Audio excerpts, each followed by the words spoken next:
Bonjour à tous, bienvenue sur ma chaîne YouTube. Ça fait super plaisir de vous retrouver pour cette nouvelle vidéo. Et aujourd'hui, je suis avec Valentin et sa copine. Alors, vous êtes en direct en Australie, ça c'est un peu étonnant. Alors, bonjour à vous deux.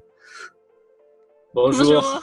Voilà, donc après, hors antenne, ils nous ont dit, voilà, ça fait 11 mois qu'on est là, on a fait vraiment une belle aventure, on a fait tout le tour. Donc là, on est plus sur la fin de leur road trip, une belle année. Alors, présentez-vous. Donc, il y a Valentin et sa copine, du coup, elle s'appelle comment? Alexia. Alexa. Donc très bien. Donc Alexia. présentez-vous pour être parti en Australie. Là, j'ai l'impression que vous êtes dans une sorte de peut-être un van ou un véhicule. Enfin bref, on a envie de tout savoir sur votre aventure. Comment vous avez financé votre voyage? Qu'est-ce que vous avez vu? Qu'est-ce que vous a marqué? Vos difficultés? Ça nous intéresse vraiment. Donc pourquoi être parti en Australie déjà? Pourquoi? Parce que c'était un rêve de tous les deux et en fait quand on s'est rencontrés, on devait chacun partir à la base de notre côté. Et en fait on s'est rencontrés, on avait ce projet commun et du coup on a attendu la fin de nos études et on est partis tous les deux ensemble en Australie. D'accord. Donc Et- vous êtes au préalable, donc avant de partir, vous connaissez bien sûr en France. Oui, Oui, oui, déjà, ça fait 2 ans qu'on se connaissait en France. Ouais. Déjà. D'accord. Voilà. En amont, vous connaissez. Vous êtes dit bon bah. Donc en amont, vous connaissez, vous êtes dit bon bah on y va, on part au bout du monde. Cette fois-ci, bon bah comme on dit, tant qu'on n'est pas au bout du monde, on ne sait pas vraiment si le couple est solide. Hein, c'est une réalité. Euh, Ouais, c'est vrai. c'est vrai, hein, c'est que bon, c'est bien beau d'être dans un appartement, mais quand tu vis dans 4 mètres carrés ou voilà ou 3 mètres carrés, c'est une autre difficulté. Je peux le confirmer. Je pense que tous les gens qui sont partis en couple ils peuvent le confirmer. Et c'est un excellent test.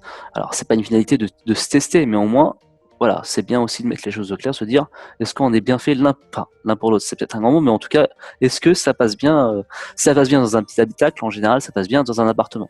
Donc voilà. Euh, donc vous êtes parti, donc du coup, en octobre 2017, c'est ça? C'est ça, ouais. D'accord. Donc, alors, comment ça s'est passé? Vous avez atterri dans quelle ville? À Sydney.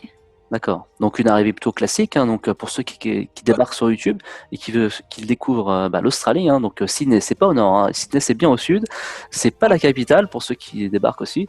Voilà, donc c'est une arrivée, alors c'est une grande ville, voilà, faut pas avoir peur d'arriver.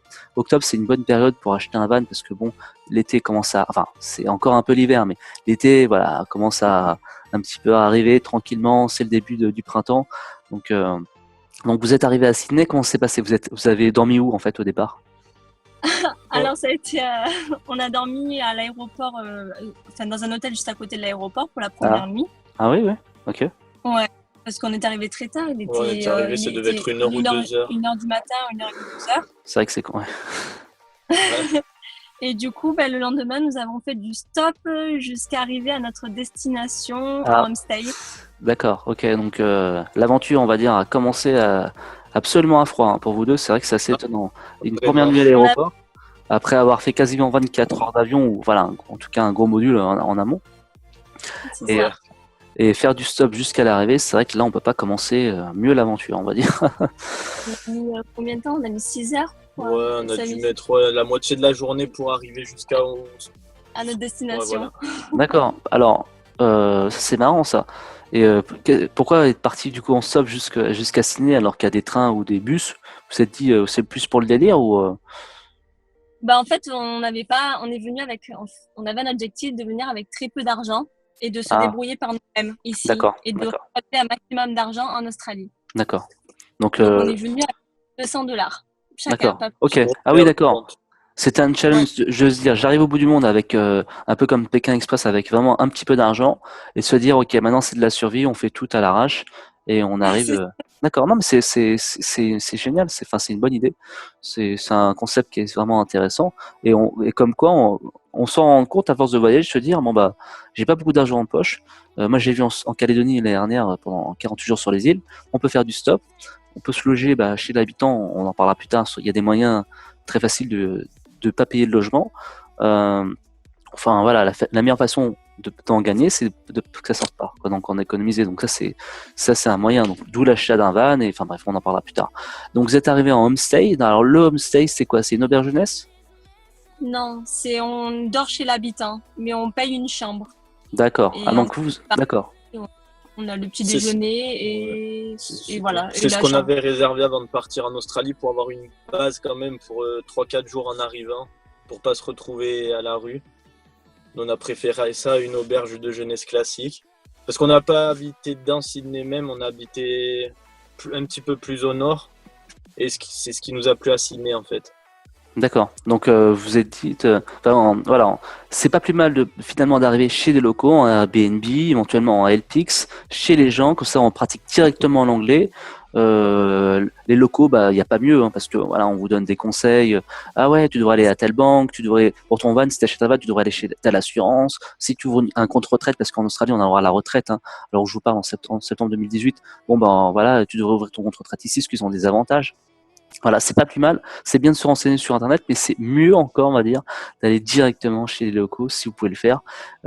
Surtout en couple, j'irais qu'en couple, auberge jeunesse, c'est pas adapté. Vraiment, c'est plus Airbnb, donc juste la chambre, homestay, donc comme vous avez fait, donc un peu bed and breakfast, je dirais.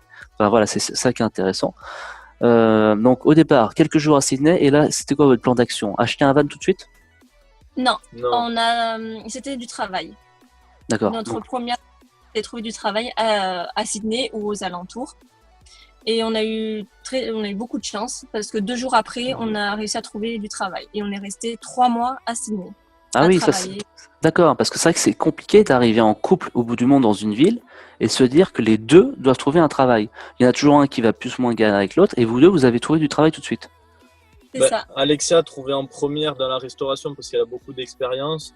Moi, j'ai fait 2-3 petits boulots avant d'en trouver un fixe dans le gardening, dans la construction. Et au final, je suis resté 2 mois et demi dans du landscaping. Et que ce soit elle ou moi, ça s'est super bien passé. On n'a pas bougé de. En fait, on est arrivé à cet endroit le 4 octobre et on est reparti le 4 janvier du même endroit. Et le même boulot, enfin tout. Ouais. D'accord, donc quand on part au bout du monde, il y a des gens qui ont plus ou moins de chance. C'est-à-dire qu'il y a des gens qui vont galérer. Alors après, à un moment donné, c'est pas aussi la faute des autres, c'est aussi votre faute si vous ne trouvez pas de travail. En Australie, en Australie en tout cas et Nouvelle-Zélande, c'est adapté pour les PVT, donc il y a du travail. Après, bien sûr, il faut pas se mentir. Est-ce que je suis manuel? Donc ça a été le cas de Valentin. Est-ce que je suis un peu manuel? Est-ce que j'ai un bon anglais? Donc, est-ce que j'ai pas peur de travailler au contact des locaux avec dans la restauration? C'est le cas d'Alexa. En fait, à un moment donné, il faut se dire qu'est-ce que j'ai fait dans ma vie que je peux mettre à disposition en Australie. Et donc, avec un bon anglais, en étant manuel, on trouve du travail quand même très rapidement. Hier, j'ai interviewé Solène qui avait trouvé du travail en 4 heures à peine arrivé en Australie à Darwin. Voilà, on trouve du travail, mais à un moment donné, si vous avez, par exemple, mon profil, il n'est pas très adapté pour un PVTiste en ville parce que bon, je suis plutôt intellectuel et j'ai un anglais moyen, donc voilà, c'est pas trop adapté pour un petit boulot, mais si vous n'avez pas vraiment d'expérience, vous allez quand même galérer. Il y a la concurrence qui est quand même là, hein, faut pas se mentir. Ouais. Donc Non, après, soyez stratégique, arrivez avant l'été, octobre-novembre. Voilà. Si vous arrivez à Sydney au mois de juillet, ça sert pas à grand chose, ça va être l'hiver. Donc il y a une demande Ouais. il y a une offre qui est très faible, il y a une demande qui est faible, mais voilà, globalement vous allez galérer. En octobre, c'est très bien pour arriver. Hein. D'ailleurs, je vois au niveau de mes statistiques, septembre, octobre, novembre, c'est la grosse période de départ en Océanie, parce que c'est l'hiver en France qui arrive tranquillement. Voilà. Donc Alexa, tu travailles dans un bar, c'est ça, dans un restaurant? c'est ça, en tant que serveuse, oui, dans un restaurant. D'accord, donc très bien. Et donc toi, Valentin, tu travaillais donc dans tout ce qui est en tant que paysagiste, c'est ça? Ouais, c'est ça, paysagiste, gardening. C'est très enrichissant parce que c'est pas quelque chose que j'ai l'habitude de faire en France. Je suis plutôt, on va dire, intellectuel que manuel. Ah, d'accord. Donc ça c'est motivant de se Et dire du bon bah je suis pas trop manuel à la base et finalement je peux quand même décrocher un travail avec mes mains. Bah ouais, du coup, c'est ce que j'ai fait, c'est ce que maintenant je me dis, avec du recul. Et toi, Valentin, alors comment vous avez fait pour trouver du travail? Porte à porte, internet, Gumtree? Gumtree Gumtree. et beaucoup de porte-à-porte aussi, mais ce qui a plus marché, nous, tout le long, là, c'était Gumtree. Ouais, Gumtree. Gumtree, donc Gumtree pour ceux qui viennent de débarquer, hein, je vous le mets directement sur l'écran. C'est un site internet qui est très connu en Australie, hein, c'est vraiment le bon coin en Australie.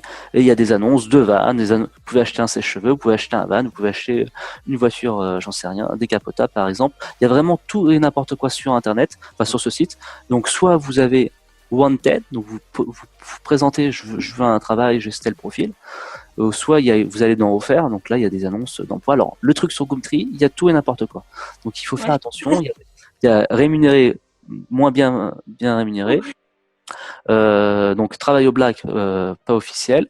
Voilà, il y a de tout. Il y a des arnaques, c'est comme partout. Faites du tri.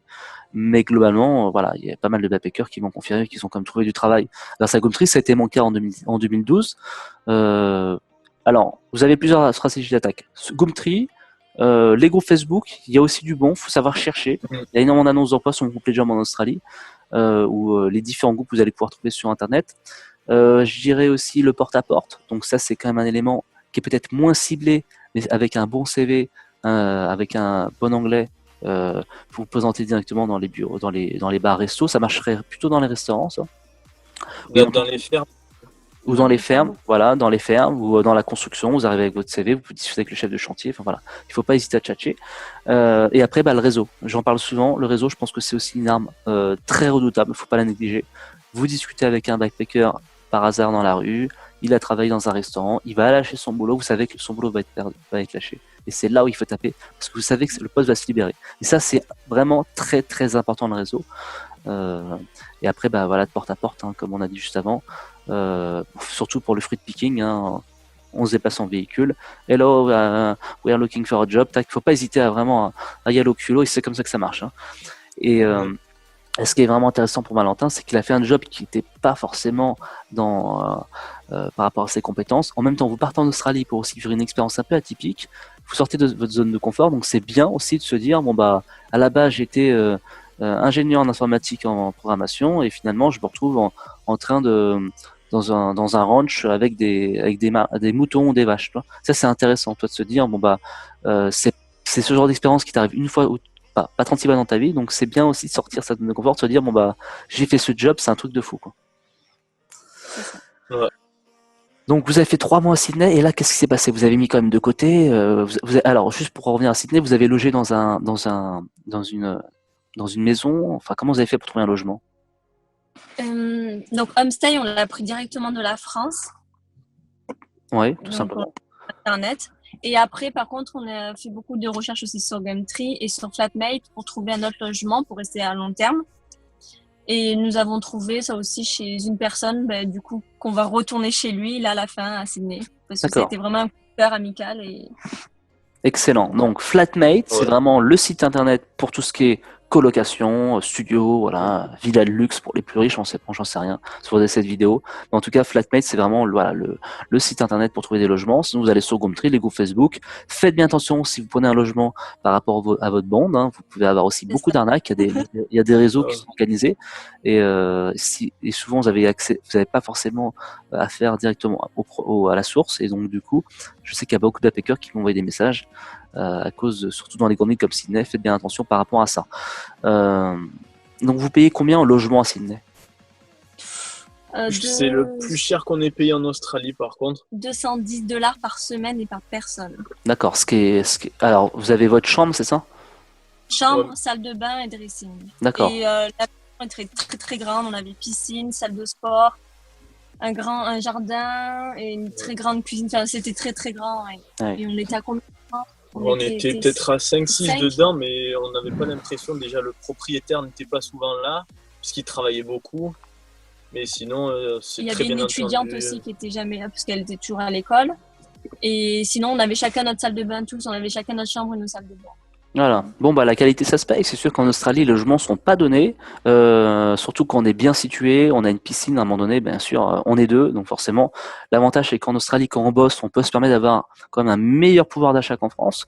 Donc dès l'instant qu'on bosse pas, forcément, c'est cher, etc. Mais quand on bosse et qu'on gagne beaucoup de thunes, on peut se permettre de prendre un logement, même à $200, en plein cœur de Sydney. Alors, ce logement, il était situé en plein cœur de Sydney? Non, au nord de Sydney, à Lane Cove. D'accord, Lane Cove. Lane Cove, c'est ça? Lane Cove. Ouais, Lane Cove, ouais. Lane Cove, donc L-A-N-C-O-V-E. D'accord. N'hésitez pas un petit peu à vous éloigner, hein, ça coûte comme ça se paye très cher la CBD, le centre-ville. Donc n'hésitez pas à bien vous éloigner. Et même si en Australie les logements sont chers, donc vous allez quand même dépenser quand même pas mal de thunes. Après, avoir sa chambre, ça a un prix. Être bien situé, ça a un prix. Alors, donc et après 3 mois, donc vous avez mis de côté et là vous avez acheté un véhicule, si je me trompe pas, parce que j'ai l'impression que vous êtes comme dans une voiture, non? C'est pas un appartement là quand même. Non, Mais en fait, on l'a acheté quand on était à Perse, donc entre-temps, il s'en est passé des choses. On l'a D'accord. acheté 5 mois après, ou on va en venir plus tard. D'accord, on va en venir plus tard. Donc 3 mois à Sydney et après qu'est-ce qui s'est passé du coup? Alors, on avait hésité à faire le second visa. Du D'accord. coup, on était parti en Tasmanie faire les fermes. cherry picking. D'accord. Les Donc cerises. très bien. Donc début janvier, en effet, c'est les cerises en Tasmanie. On sait tous que c'est Voilà. potentiellement un bon plan. Faut trouver après la bonne ferme, mais c'est bien payé. Donc Ouais. vous êtes arrivé en Tasmanie. Donc du coup en avion. Oui, on avait pris l'avion. Donc pareil, on est allé en Airbnb. On avait loué une voiture, sauf que au dernier moment, la voiture de location nous s'est passée sous le nez. Enfin, ça a été annulé, on ne sait pas pourquoi. Parce que c'était les vacances, c'était la haute période en Tasmanie. C'est la haute période. Hein. En janvier, c'est les vacances scolaires. Faut le savoir en Australie. Hein. Du 25 décembre au fin janvier, c'est les vacances scolaires là-bas. Ouais. Et du coup, encore une fois, on a eu de la chance. Parce qu'il y avait quelqu'un d'autre qui était en Airbnb et il connaissait toutes les fermes de la Tasmanie. Et le lendemain, il nous emmenait dans 10 fermes. Ah. Ouais. Donc, sur 5 nous ont dit oui. Et après, on a choisi laquelle on voulait. Ah, donc, pareil, 2 jours après, on a commencé en Tasmanie. Ça, c'était début janvier. Oui. Ouais. On est D'accord. arrivé le 4, on a commencé commencé le 6. D'accord. Donc ça, c'est pareil. Vous avez aussi la chance. Après, il faut savoir aussi chercher. Je pense qu'il n'y a pas que de la chance. Quand on a les bons contacts, d'où le réseau, vous savez exactement où aller. Alors que quand on est en Tasmanie, même si c'est une petite île, ça fait comme la taille de l'Irlande, si je dis pas de bêtises. Voilà, c'est pas non plus un îlot, quoi. Donc il faut quand même rouler. Mieux voir une voiture en Tasmanie. Ouais. Voilà, vaut mieux avoir une voiture. Donc vous êtes resté combien de temps en Tasmanie? 1 mois et demi. Ouais. 1 mois et demi. Donc vous avez bossé dans les cerises en fruit picking? C'est ça. Et après, on a bossé 3 semaines et demie en fruit picking. Et après, nous avons voyagé avec un van tout le tour de la Tasmanie. Que nous avons loué. D'accord, excellent. Alors, juste pour revenir au fruit picking des cerises, ça peut intéresser les gens. C'est payé donc normalement au rendement, hein, la fameuse bucket, hein, de l'ordre de 8 $. Est-ce que vous confirmez à peu près ce tarif? Nous, on était payé 10,50 $, mais on était tombé sur une très très bonne ferme. Donc, et le 10 $. log était un peu plus lourd, il était à 12 kilos. 12 kilos le log. D'accord. Donc le log, pour en venir à des gens comme moi qui connaissent pas forcément, donc le log c'est quoi en fait? C'est une grosse boîte. Enfin, C'est une bucket. C'est une grosse D'accord. boîte. Et Ah il y a d'accord. Ok, 12 la boîte. kilos dedans. D'accord, donc un peu plus lourde, très bien. Donc après, si on a des bons arbres, en fait, en fruit picking, le rendement, ça peut être très intéressant dès lors dès lors que c'est bien payé, on a des bons fruits. Les fruits sont de bonne qualité, on a des arbres bien garnis. Donc pour être transparent au début, c'était un peu compliqué le fruit picking ou tout de suite vous avez fait. La première semaine, le temps qu'on s'y fasse un petit peu, la technique pour ramasser et tout, on voyait Voilà. des personnes qui se faisaient un max d'argent un jour. Nous, Ouais, mais des fois, on galérait à se faire 100 $ la première semaine, pendant 3 jours peut-être. Et au final, après, ça va tout seul. Et On arrivait à se faire 200 $ par jour. il y a des journées, voilà, suivant les fruits, suivant les arbres, s'ils avaient des bons fruits et tout, on arrivait à se faire dans les 200, 250 $ par jour. Et après, on faisait des grosses journées. On commençait à 6 h le matin, on finissait à 4 h, 5 h l'après-midi. Mais... voilà. Exactement. C'est-à-dire qu'en free picking, comme a dit Valentin ou même Alexia, au départ, vous allez arriver, souvent vous n'avez pas d'expérience, ou peut-être vous avez fait les vendanges en France, ou un peu de free picking en France. Mais voilà, c'est le cas de tout le monde. Hein. Il faut un peu pratiquer. Il y a la technique, hein, donc les cerises, c'est assez technique. Il y a plein de petites techniques en free picking, comment je vais vider mon carton, comment je vais m'organiser, mes pauses, etc. Donc au départ, n'hésitez pas à travailler même pour 60 $ la journée, hein, parce que c'est comme ça, et forcément, vous allez vous améliorer. Le free picking, c'est essentiellement technique. Il n'y a pas de miracle. Il faut pratiquer. Et après, comme a dit Valentin, on peut gagner, ça a été mon cas en 2012 notamment, 240 ou 150 $ par jour, en travaillant dur, en s'organisant. C'est beaucoup d'organisation et beaucoup de technique, donc comme tous les fruits. Et après, l'avantage, c'est que une fois qu'on a touché un petit peu aux fruits et qu'on change de fruits, on est préparé mentalement. Et quand on passe par une cerise, ou en ce moment, comme vous ramassez des ananas à caboulture, ça reste le même défi mental. Après, la technique est différente, hein, forcément. On ramasse pas d'ananas comme une cerise, mais voilà, mentalement, on a franchi un cap dans notre tête et après, ça va un peu plus facilement parce qu'on n'a pas peur de rentrer dedans. Voilà. Donc, Voilà, donc j'insiste vraiment. Donc vous avez travaillé dans les streets, vous avez fait un road trip en Tasmanie. Donc au passage, la Tasmanie, je vous le mets sur la carte, c'est une petite île située. Donc ça fait 1% de l'Australie, même si c'est une petite île entre guillemets, en dessous de l'Australie. Donc le mois de janvier, c'est la meilleure période. Et le mieux, donc soit vous avez un van, vous mettez le véhicule sur le ferry avec votre Spirit of Tasmania 2. Et après, vous explorez la Tasmanie. Donc la Tasmanie, vous avez bien aimé? Oui, c'est joli. C'est très, la côte est La côte magnifique. ouais. Il y a beaucoup de paysages différents. Et les Cradle Mountains sont très, très belles aussi, c'est mais très beau. on a eu vraiment un sale temps. Et Ouais. du coup, Alors, ouais, c'est assez classique. Donc la côte Est, magnifique. On va pas vous présenter la Tasmanie, mais en gros, les plages paradisiaques de la côte Est, les parcs nationaux de la côte Ouest, c'est un climat très humide. C'est un peu le même climat de la Nouvelle-Zélande, donc du sud. Donc voilà, très humide, très nature, très sauvage, très rando. Mais il faut pas hésiter à avoir des pulls. Malheureusement, c'est aussi ça la Tasmanie et les montagnes. même en, Excuse-moi. même en plein été, il faut avoir des pulls. Et oui, même en plein été, exactement, il peut y avoir beaucoup de pluie, c'est très beau, mais ça n'a rien à voir par rapport à l'Australie. C'est un climat vraiment totalement, on va dire, un peu unique, assez froid et humide. Donc une fois que vous avez fait votre expérience de 3 mois en free picking, vous avez mis quand même beaucoup d'argent, 3 mois à Sydney, 1 mois et demi en Tasmanie. Alors après, un road trip en van, ça se paye, forcément, il faut payer le van tous les jours. Donc c'est bien de louer pour une courte période. Et donc là, vous êtes revenu en Australie. Et comment ça s'est passé une fois que vous êtes revenu à Melbourne? Donc oui, après on a pris le bateau par le ferry et on est allé à Melbourne. D'accord, ouais. Et là, on a eu encore de la chance parce qu'on a trouvé une annonce sur Gumtree pour un food truck. On travaille dans un food truck. Et donc en fait, la dame avait mis l'annonce il y a 2 secondes. On a postulé, elle nous a rappelé, on a commencé le week-end d'après. Et on y est resté 1 mois et demi. Et on est resté 1 mois et demi. Que pour le week-end, mais des longs week-ends, jeudi, vendredi, samedi, dimanche. Voilà, c'était jeudi au dimanche. Ah oui, un food truck, c'est vrai que c'est pas un truc qu'on s'est attendé, quoi. Donc les fameux vannes, nourriture. Donc vous travaillez tous les deux sur le food truck. C'est ça, ouais. Avec les patrons aussi, et puis de temps en temps, ils nous laissaient tous les deux, ils partaient. D'accord, d'accord, c'est-à-dire que vous avez, ils vous donnaient la responsabilité du food truck directement? Vers les derniers week-ends, ouais. D'accord, mais ça c'est vraiment l'Australie. Je pense à Tony Poulain que j'ai interviewé récemment en conducteur de road train. C'est vraiment en mode, ok, t'es motivé, écoute, il va falloir cravacher, mais avec la motivation et la détermination, je vais pouvoir te faire confiance beaucoup plus rapidement qu'en France. C'est un peu la mentalité qu'il y a là-bas. Donc là, le fait d'avoir un food truck, c'est pas exceptionnel non plus, mais faut quand même, faut que ça tourne, quoi, que ce soit au niveau de la nourriture ou de la caisse. Donc ça, c'est vraiment fabuleux de se dire, bon bah voilà, les Australiens nous ont fait confiance et c'est nous qui gérons le food truck. C'est quand même une grosse performance. Donc ça se passait, c'était pas trop compliqué le food truck. L'anglais et tout, faut avoir un bon anglais quand même, non?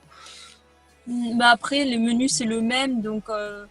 Non, ça allait, c'était super en fait, bien. Ça s'est fait seul. Ça s'est fait naturellement. On avait un peu peur de l'anglais, justement, et les gens, les clients, on va dire, ils étaient super...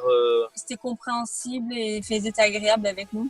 Puis souvent, quand on leur disait qu'on était français, ils essayaient de parler français, ils voulaient qu'on leur apprenne des mots français. D'accord, voilà, exactement. Souvent, on pose 20 fois la question par mot, 100 fois la question. Damien, les Français en Australie, on n'est pas trop mal vus. J'ai envie de vous dire, essayez de ne pas être comme les autres, démarquez-vous. Je pense que 99% des Australiens vont pas vous mettre une étiquette sur vous. Il y a toujours des gens qui vont mettre une étiquette sur vous. C'est sûr qu'en tant que Français, je dirais qu'on part pas forcément avec de l'avance, on part pas forcément avec du retard. Après, à vous de faire vos preuves, apporter une French touch dans la restauration. On a un super level et on est reconnu. J'ai pu échanger avec des bouchers, des pâtissiers, etc. On est comme très bien reconnu. On a un savoir-faire français. Mettez-le en avant. Et après, soyez différents et soyez souriants et ça se passera toujours très bien. Il faut arrêter avec ces clichés genre ah oui c'est un Français, on trouve pas de travail parce qu'on est mal vu. Écoutez, soyez en ferme. Malheureusement, il y a des gens qui vont lâcher au bout de 2 jours et c'est souvent les Français qui se plaignent. J'ai pas peur de le dire dans la vidéo. Il faut pas hésiter à vous faire mal et arrêtez de vous plaindre ceux qui partent en Australie. Il y a rien qui est facile et surtout dans les fermes ou même en anglais, il faut pas hésiter à foncer, quoi. C'est ça qui est très bien. Ok, donc un food truck, donc c'est très bien. Vous avez fait un mois et demi, donc là vous avez fini à peu près en mois de mars. On est parti à C'est ça, on est mars. mars, Ah ouais, bon. on est resté. Ah non, oui, Ouais, avril, on est mai, oui, parti c'est ça. mi-avril de Melbourne. C'est ça. D'accord. Donc mi-avril de Melbourne. Donc là, l'hiver commençait à arriver hein, pour ceux qui débarquent. C'est pour ça La qu'on est partie, parti. voilà, la partie sud, c'est vraiment les saisons inversées, hein, donc toute la partie sud. Donc n'hésitez pas à fuir le sud si vous aimez pas trop le froid. Surtout qu'à Melbourne, il fait quand même froid l'hiver. Hein. Enfin, c'est pas non plus -20, mais voilà, il fait pas non plus super chaud. Donc vous êtes parti de Melbourne et là, comment ça s'est passé? On a... Déjà, on s'était fait arnaquer par rapport au bond à Ouais, Melbourne. voilà. Voilà, donc là, j'en parlais justement avant. Faites bien attention par rapport au contrat. Vous êtes en Australie à 22 000 km, c'est très compliqué de se retourner.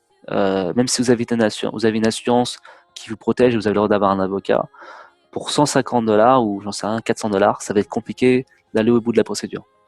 Faites bien attention. Si vous avez un doute, je dirais que vous vous renseignez auprès des autres locataires. Est-ce que ça se passe bien? Il n'y a pas trop d'arnaques. On a tendance un peu à faire trop confiance quand on est en voyage. On n'est pas dans le monde des bisounours. Je peux vous le confirmer, que ce soit en Australie, en Nouvelle-Zélande ou en Calédonie, j'ai vu des choses qui peuvent être atroces. Donc voilà, on n'est pas dans le monde des bisounours. Je préfère le prévenir. Après, il y a beaucoup, c'est quand même, c'est très safe, mais il y aura toujours des gens qui seront là pour vous arnaquer. C'est ça. Les personnes qu'on pense pas forcément au départ. En plus, ouais. Voilà, exactement. Faites bien attention. Voilà. Au niveau de votre matériel, votre van, il y a des cambriolages, il y a des vols. Après, c'est que l'Océanie, enfin le peu que j'ai vu en Océanie, donc les 3 pays, Calédonie, NZ, Australie, c'est quand même très safe. Il n'y a pas d'inquiétude, hein, c'est quand même, faut plus retourner les 99% des gens qui ont pensé que c'est safe que les 1% qui malheureusement ont vécu des situations un peu compliquées. Mais globalement, il y a des arnaques parce qu'il y a beaucoup de backpackers, donc il y a un marché. Il y aura toujours des gens qui vont profiter du système. Donc faites bien attention. Donc vous avez perdu beaucoup d'argent sur le band? 1 600 $. Ouais, oui, Ah oui. un mois, deux. Un mois de loyer, ouais. D'accord, donc ouais, c'est une somme qui est quand même pas négligeable. Donc et malheureusement et il n'y avait pas moyen de se retourner contre la personne? Mais on avait appelé les flics, on est allé au commissariat, ils nous ont dit malheureusement vous n'êtes pas les premiers, vous ne serez pas les derniers, on ne peut rien faire contre ça. Et même on avait un contrat, et même avec un contrat, ça ne sert. Faut bien le savoir que les contrats, ils ne servent strictement à rien parce qu'on n'a aucun pouvoir sur ça. D'accord. Donc ça c'est bon à savoir. C'est vrai que je suis pas expert sur les logements en Australie. Le mieux, je pense, c'est de se renseigner auprès des autres locataires. C'est très compliqué quand t'es français et que t'es là-bas. J'ai eu un problème sur Amazon Australie, notamment en 2016. Voilà, c'est compliqué, les procédures sont longues. À moins que ce soit un truc très grave ou que dans votre assurance vous avez une responsabilité, enfin, vous avez le droit à un avocat, mais même sur 1 600 $, ça va être compliqué d'aller en justice. Les frais d'avocat sont chers, donc faites bien attention. Il y a des arnaques qui peuvent être dramatiques. 1 800 $, c'est sûr que ça fait mal. Mais bon, c'est aussi l'aventure, c'est une leçon de vie. C'est ça. Je pense que la chance sur un an, elle tourne aussi un petit peu dans les deux sens. Faut relativiser. Hein. Il y a des gens qui achètent des vannes qui lâchent au bout de 2 jours, d'autres qui rentrent en France parce qu'ils se sont cassés la jambe au bout de 3 jours. Enfin voilà. Donc il faut relativiser. Vous êtes en voyage. Ça fait mal mentalement, mais c'est aussi une leçon de vie. Ça vous servira pour plus tard. Donc même si on souhaite à personne de perdre une telle somme. Alors donc vous êtes parti de Melbourne et là comment ça s'est passé? On a pris l'avion jusqu'à Perth. Non, Adélaïde. Ah oui, c'est vrai, Adélaïde. Donc ouais, on a fait une semaine. D'accord, Melbourne, Adélaïde, ouais. Une semaine de LPX à Adélaïde. On avait fait aussi 10 jours à Melbourne en arrivant, on l'avait pas dit. Oui, c'est pas grave. D'accord. Et on a fait une semaine de LPX à Adélaïde. D'accord. Extra. Excellent. Exceptionnel. D'accord. Alors, pour resituer le contexte pour ceux qui débarquent, alors le LPX, HELPX, je vous mets le logo directement. Donc, c'est un moyen d'être près des locaux, de travailler en toute légalité et de pas avoir à payer. Donc on n'est pas payé, mais en même temps, on n'a rien à dépenser. Donc, le LPX, ça peut être tout et n'importe quoi. Hein.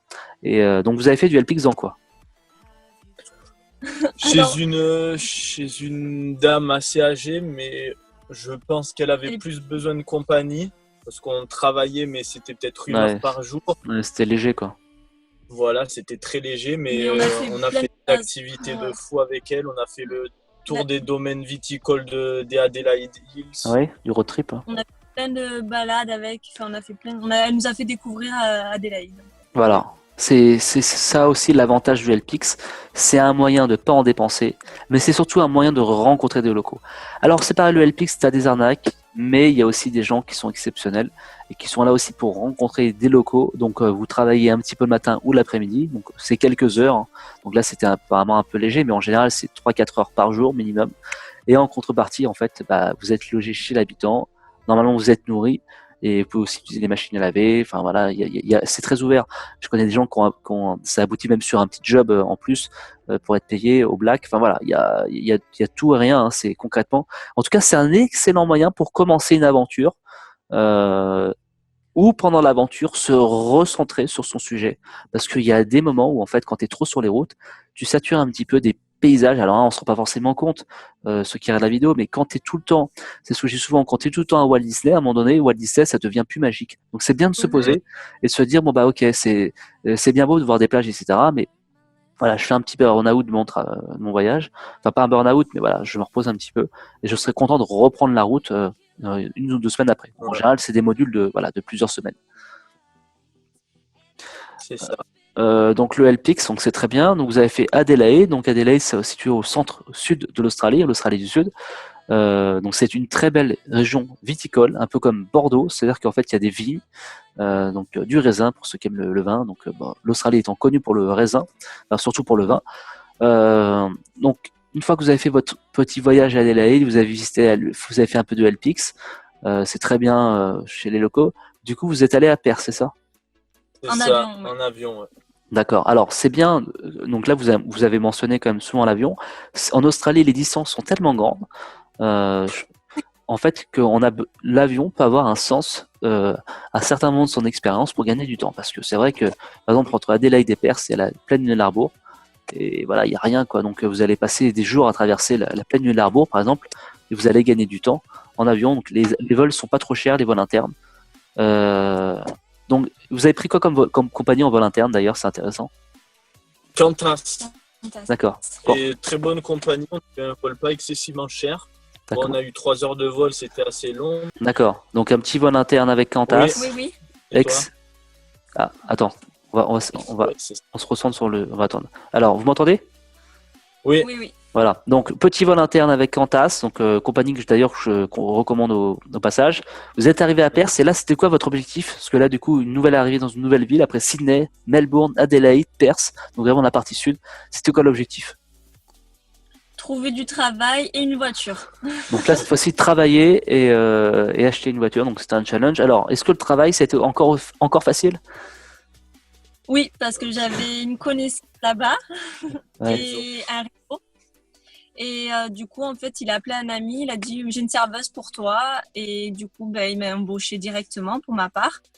Et moi, ça a été un vrai coup de chance aussi parce que au début, on ne trouvait pas tellement de travail. On a voulu faire des fermes, donc on a un petit peu fait de la route.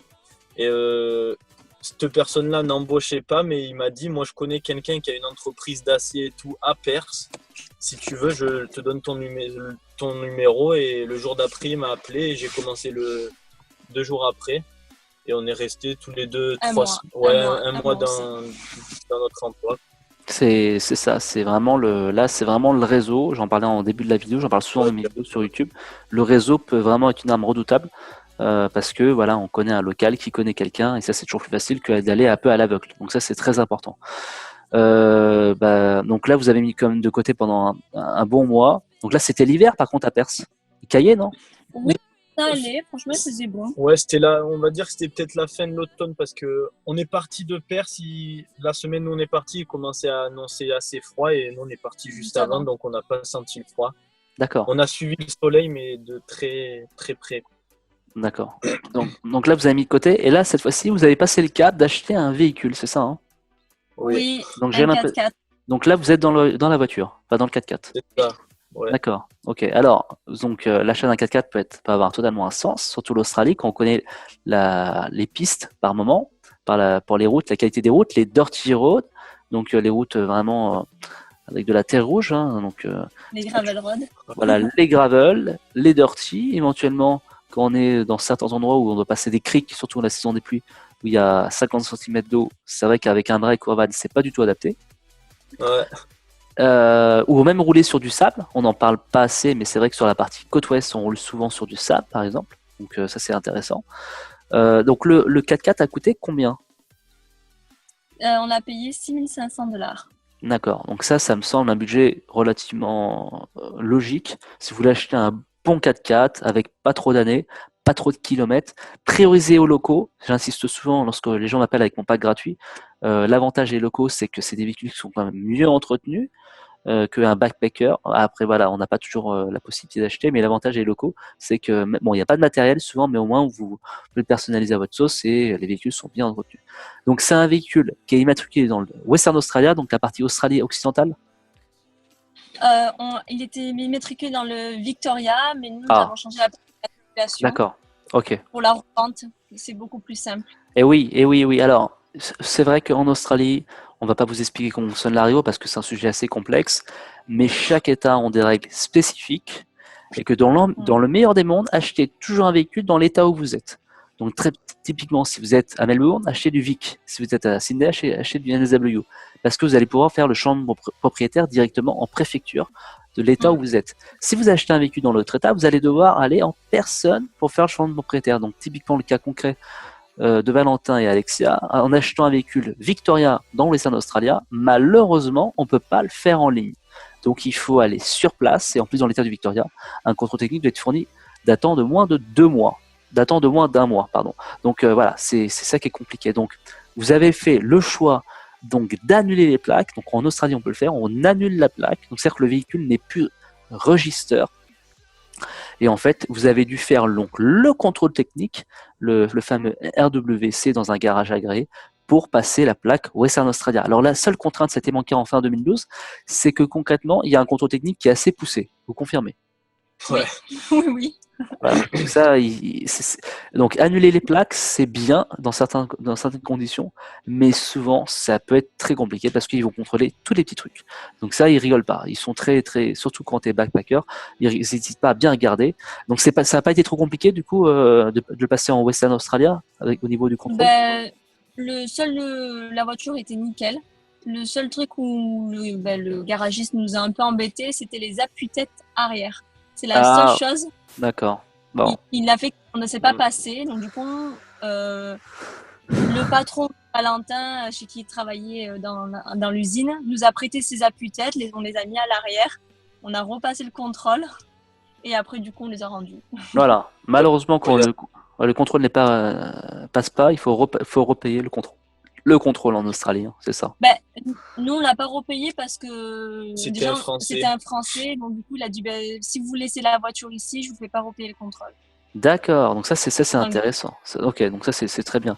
Donc vous allez passer en Western Australia. Alors comme on dit Valentin ou Alexia, le Western Australia c'est la Rego, donc la registration la plus simple en Australie.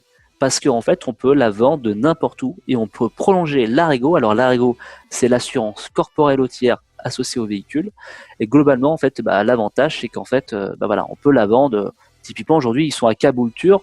Ils peuvent la revendre dans la région du Queensland. Donc ça, c'est ça qui est très intéressant. Et pas la contrainte de dire, on retourne à Perth ou dans le Western Australia. Tout se fait en ligne.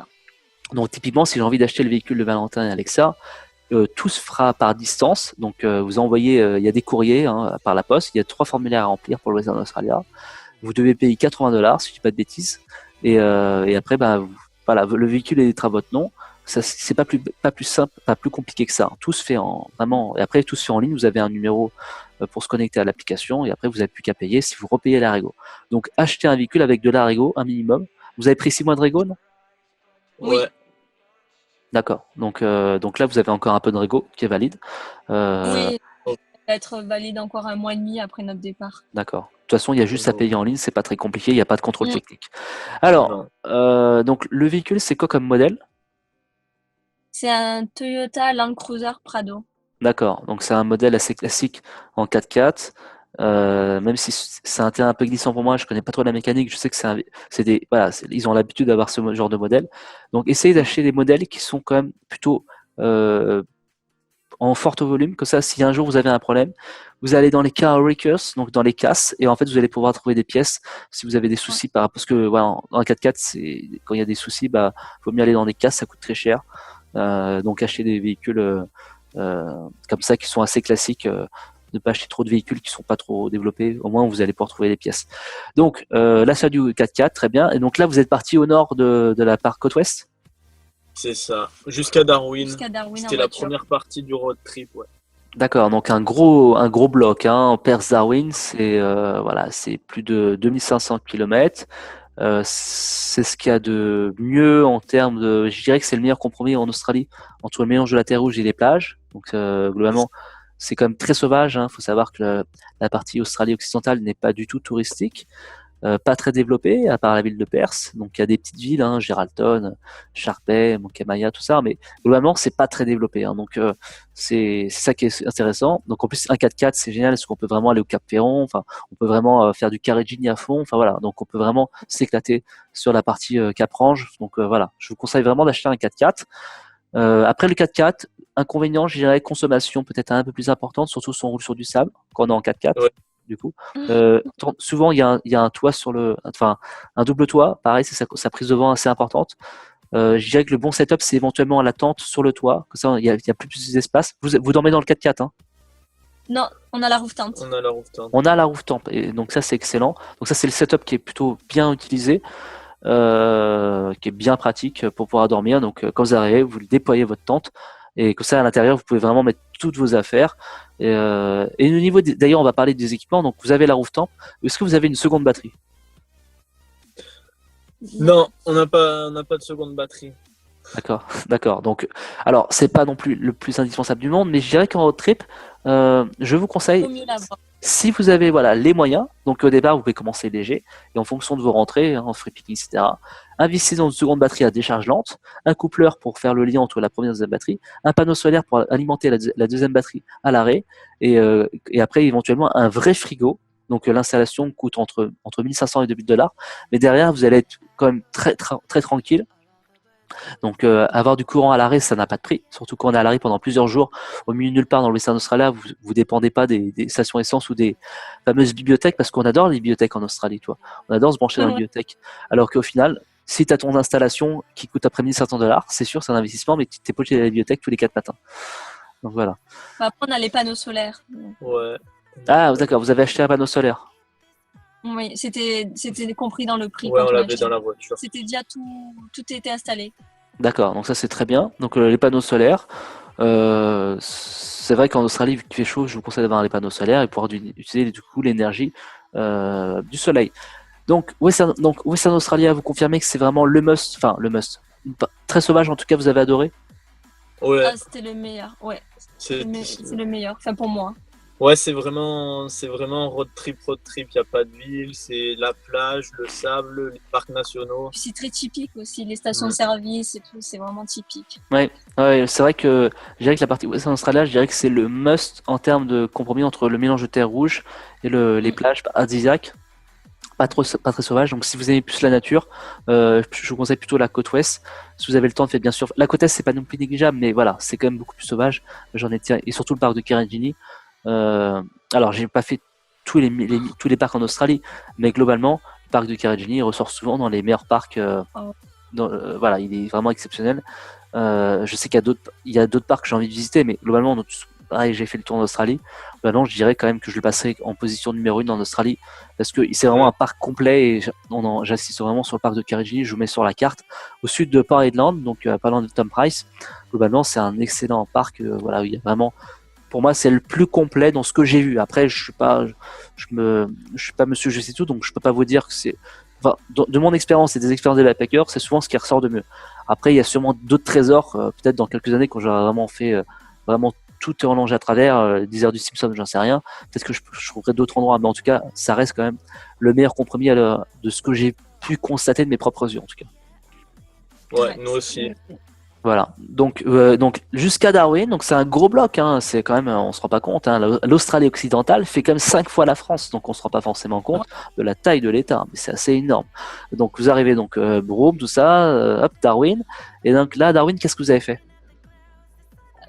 Alors on avait posté une annonce sur Gumtree comme quoi on cherchait du travail et on a été contacté et là pareil on a commencé au bout de 3 jours et on a bossé dans un hôtel dans un refuge, hôtel Ouais. refuge pour aborigènes. Ah, d'accord. Ok, excellent. Donc, ah oui, Belle expérience. ah Très ouais, belle expérience. exceptionnel. Ouais, vraiment, c'est jamais évident d'être. Bon, voilà, il y a toujours, c'est un sujet un peu compliqué, mais en tout cas, vous avez pu travailler directement en contact vraiment des indigènes. Hein, on n'en parle pas assez. Hein, c'est vraiment exceptionnel. Donc, vous avez travaillé combien de temps dans ce refuge en fait? À moi, Euh, moi en tant que cuisinière, alors que j'avais jamais fait ça de ma vie. Ah ouais, d'accord. Donc dans un refuge d'aborigènes, c'est exceptionnel, vraiment. Mm. Ouais, D'accord. c'était cool. Et voilà, une très bonne expérience. C'était Mais nous, vraiment. on avait ceux qui sortaient de l'hôpital. On avait le bloc des personnes qui sortaient des hôpitaux pour venir. Parce qu'il y a plusieurs blocs. Il y a le alcool, enfin, pour ceux qui sont alcooliques. Il y a le bloc pour ceux qui sont drogués. Il y a D'accord. plusieurs blocs. Donc nous, on Oui, était dans hôpital. oui. En fait, vous verrez, il y a en Australie du Nord, enfin, dans le territoire du Nord, il y a des refuges. En fait, c'est des centres. Bon, l'Australie, c'est un sujet un peu compliqué. On va pas forcément en parler, mais c'est vrai que l'alcool peut être un fléau, voilà. Et donc des fois, tu as des centres justement pour remettre à niveau ces personnes-là qui sont malheureusement atteintes d'alcool ou de drogue. Voilà, c'est un sujet vraiment très compliqué.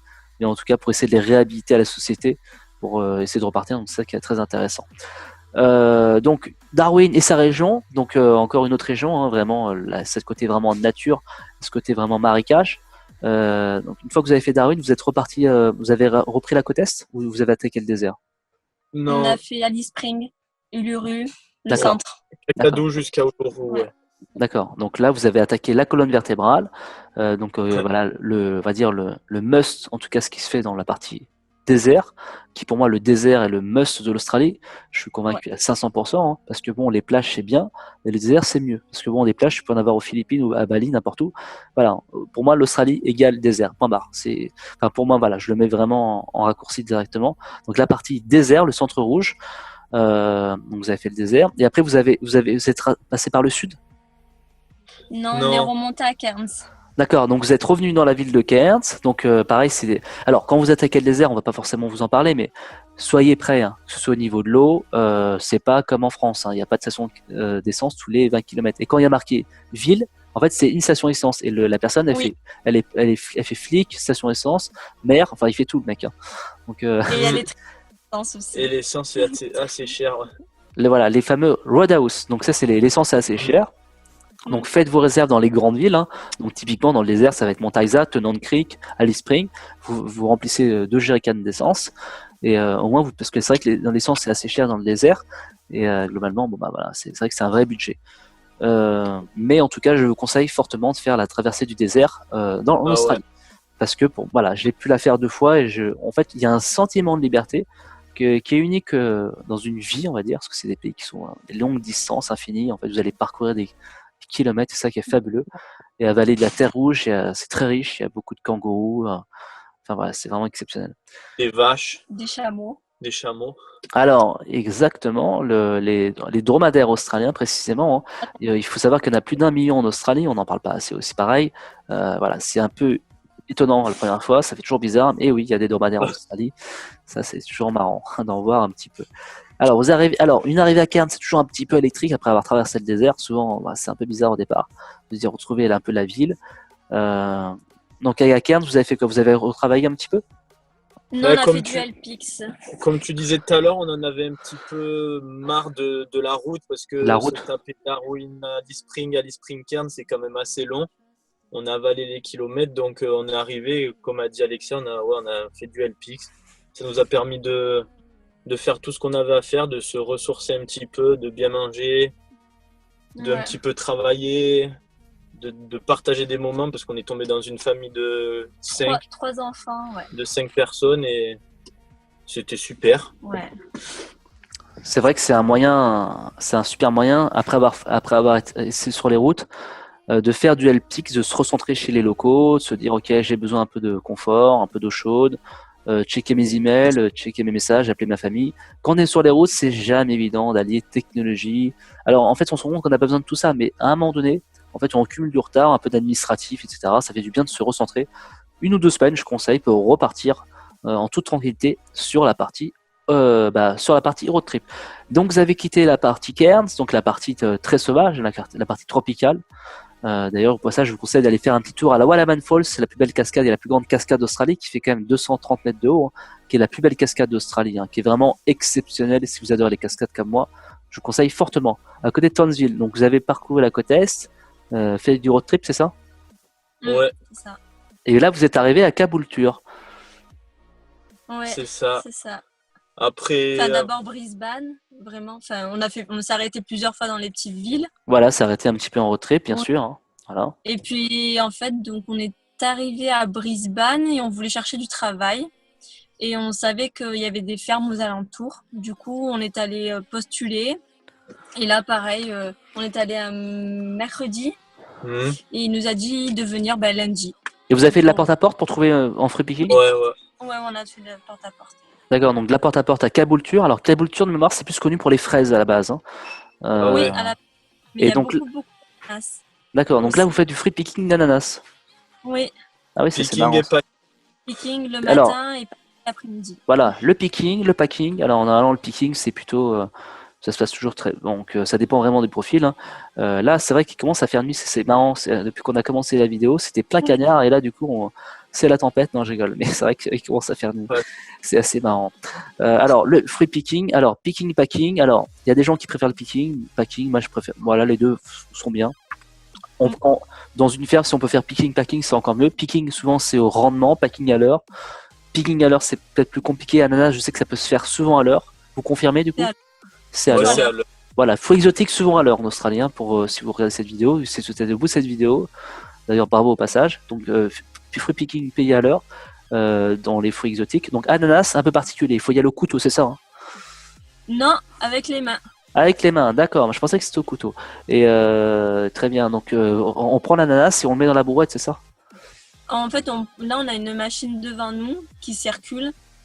Et en fait, on pose des ananas dessus, on les arrache avec nos mains et on les pose dessus. D'accord. On ok. a des. Oui, mais on a des mains. D'accord, ouais, c'est très tranchant. Donc, et alors, un peu de picking et l'après-midi du packing, c'est ça?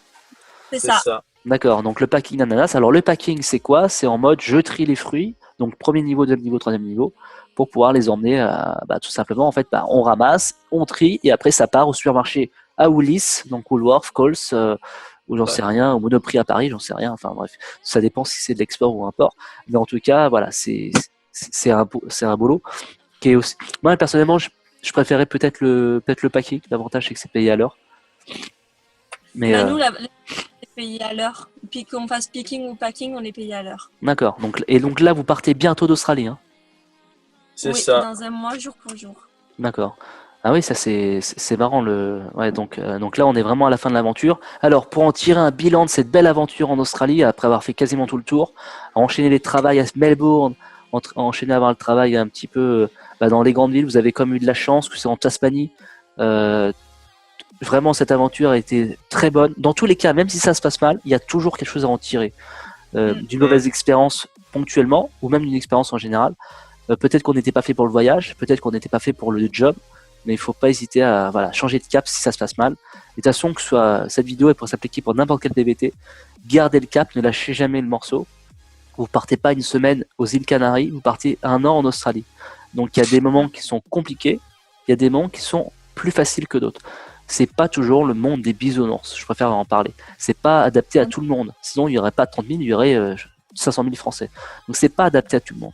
Mais faites au moins le test si vous sentez l'envie de partir et vous verrez bien sur place. Et voilà, eux ils vont rentrer au bout d'un an, c'est très bien. C'est pas une finalité de faire 2 ans en Australie, 3 ans en Océanie. Le plus important c'est de faire votre aventure. Donc vous avez fait 11 mois et là il y a la revente du véhicule qui va bientôt s'opérer du coup, parce qu'à un moment donné il faut vendre le véhicule. Ouais. Ouais. On a déjà commencé à chercher un petit peu des acheteurs. D'accord. Donc je vous conseille, lorsque vous allez partir en Australie, donc moi il y a 1 an et demi j'avais remis mon van en Australie en vente, il faut s'y prendre après 1 mois à l'avance, hein, parce que sur Brisbane, normalement un 4x4 de backpacker va pas partir assez rapidement.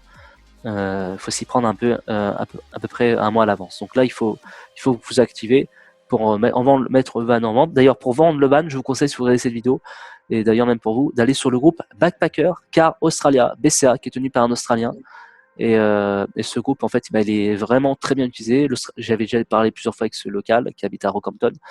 Il est vraiment super sympa et c'est vraiment son job, donc il est très bien géré. Après sur Gumtree, moi j'arrivais pas à vendre mon van en 2017. Bon bah n'hésite pas à baisser un petit peu le prix. On commence un petit peu au départ. N'hésite pas à baisser, à payer une mise en avant sur Gumtree de quelques dollars et après normalement ça va se vendre rapidement. Surtout un Western Australia, un 4x4. Pour moi le van il partirait, enfin le 4x4 devrait partir assez rapidement. Ouais.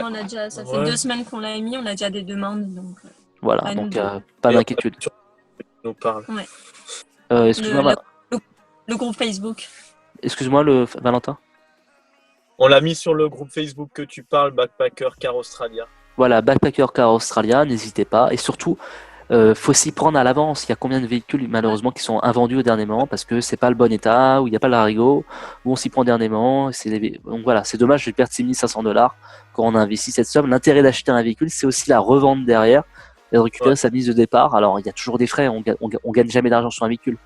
Mais au moins on peut récupérer quand même pas mal de thunes. Ça a été mon cas pendant les 2 PVT, j'ai récupéré quasiment la somme. Alors j'ai investi beaucoup d'argent sur la maintenance à certains moments, mais globalement tu récupères comme une somme qui est pas négligeable et ça reste très rentable sur du long terme. J'avais fait une vidéo d'ailleurs là-dessus où ça me revenait à 4$ par jour et par personne, il me semble. Enfin, c'est pas énorme quand on calcule toutes les dépenses qu'on a sur un an, que ce soit l'assurance, l'Arigo, la maintenance, enfin tout ça. Ça reste très rentable sur 11 mois ou 12 mois, là c'est rentabilisé. Voilà. Mais en tout cas, merci à vous pour cette super expérience. Est-ce que vous avez un dernier conseil à rajouter dans cette vidéo que vous avez oublié? Non. De pas avoir peur de partir parce qu'on est un petit peu stressé peut-être la semaine avant de partir, mais au final ça se passe toujours bien. Ouais. Oui, exactement. Je pense que c'est pas une expérience au départ qui se fait naturelle. On sort de sa zone de confort, on se dit est-ce que ça va le faire? Est-ce que ça va marcher? Est-ce que j'ai trouvé un travail? Est-ce que je vais trouver un travail? C'est ça qui fait peur. Est-ce que je vais me faire des amis pour ceux qui partent seuls? Est-ce que je vais trouver un van? Est-ce que ça va pas me lâcher? J'ai envie de vous dire, arrêtez de vous poser trop de questions. C'est comme quand vous allez devenir entrepreneur de votre quotidien. Vous allez entreprendre des choses, des itinéraires, des choix. Et c'est comme quand entrepreneur, c'est mon cas aujourd'hui, n'hésitez pas à y aller à fond. Et c'est comme ça que vous allez pouvoir vivre votre expérience à fond. Et même si ça se passe mal au départ, c'est pas grave, il y a toujours une solution en Australie, en voyage. Donc voilà. Comme a dit Valentin, franchissez le cap et n'hésitez pas à le faire. Surtout quand vous avez la possibilité de le faire à moins de 31 ans, hein, pour le visa vacances-travail notamment. Donc surtout le genre de pays qui est immense, il faut le faire quand on est jeune. Voilà. Enfin voilà, donc bon courage pour votre free picking à Caboolture. Je vois qu'il commence à faire nuit en Australie. En même temps, on est en plein mois de septembre, donc c'est l'hiver encore en Australie. Merci à vous d'avoir témoigné sur YouTube. À très bientôt en tout cas. Bon retour en France. Donc là, vous allez arriver encore au beau jour, profitez. Et en tout cas. Pas de surprise. Ah, vous rentrez pas tout de suite? On part en Nouvelle-Zélande après. La Nouvelle-Zélande, écoutez, profitez bien en tout cas. Vous allez voyager là-bas? Oui. D'accord. Voyager. Très bien. En tout cas, merci à vous. À très bientôt sur YouTube et sinon, bon courage pour votre aventure en NZ.